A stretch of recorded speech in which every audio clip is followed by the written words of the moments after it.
யார் இந்த அபிஜித் தீப்கே? காங்கிரஸ் சதி அம்பலம்.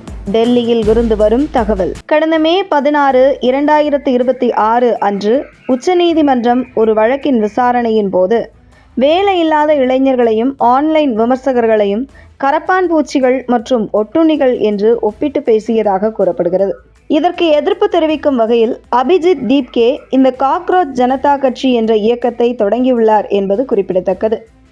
மகாராஷ்டிரா மாநிலத்தைச் சேர்ந்த அபிஜித் தீப்கே புனேயில் இதழியல் துறையில் இளங்கலை படிப்பை முடித்தவர். கல்லூரி காலத்திலேயே அரசியல் மற்றும் தகவல் தொடர்பு துறையில் ஆர்வம் கொண்ட அவர் ஆம் ஆத்மி கட்சியுடன் இணைந்து சமூக ஊடக மற்றும் தகவல் தொடர்பு பிரிவில் பணியாற்றினார். குறிப்பாக 2020 டெல்லி சட்டப்பேரவை தேர்தலின் போது சமூக ஊடகங்களில் கட்சியின் பிரச்சாரத்தை வலுப்படுத்திய குழுவில் முக்கிய பங்காற்றியவர். பின்னர் அமெரிக்காவின் பாஸ்டன் பல்கலைக்கழகத்தில் மக்கள் தொடர்பு துறையில் முதுகலை படிப்பை மேற்கொண்ட அவர் ஒரு கருத்தை எப்படி மக்களிடம் கொண்டு செல்ல வேண்டும், டிஜிட்டல் தளங்களில் எப்படி ஒரு இயக்கத்தை உருவாக்க வேண்டும் என்பதில் அனுபவம் பெற்றவராகவே அபிஜித் தீப்கே அறியப்படுகிறார்.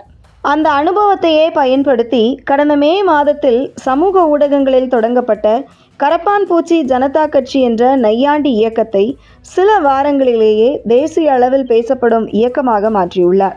இந்த நிலையில் கரப்பான் பூச்சி கட்சியினர் நடத்தும் போராட்டத்தின் திசை நாளுக்கு நாள் மாறிக்கொண்டே வருவது இந்தியாவின் பாதுகாப்புக்கே அச்சத்தை ஏற்படுத்தியிருக்கிறது.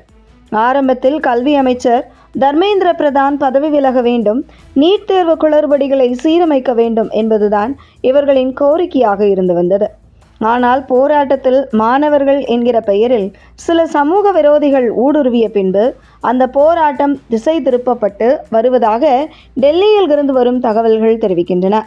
பிரதமர் மோடி பதவி விலக வேண்டும், ஜம்மு காஷ்மீர் விவகாரம், 370 சிறப்பு பிரிவு ரத்து விவகாரம், மத்திய அரசு பேச்சுவார்த்தை நடத்த ஜந்தர் மந்தர் வர வேண்டும் என்கிற தேவையற்ற கோஷங்கள் கரப்பான் பூச்சி கட்சியினர் நடத்தும் போராட்டத்தில் ஒலிப்பதை தொடர்ந்து போராட்டத்தில் ஈடுபட்டு வரும் உண்மையான மாணவர்கள் போராட்டத்திலிருந்து தாங்களாகவே வெளியேறி வருகிறார்கள்.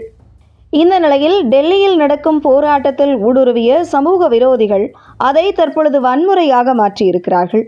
குறிப்பாக இந்த போராட்டத்தை தங்களுக்கு சாதகமாக பயன்படுத்த சுய லாபத்துடன் உள்ளே வந்து இறங்கியிருக்கிறது எதிர்க்கட்சிகள்.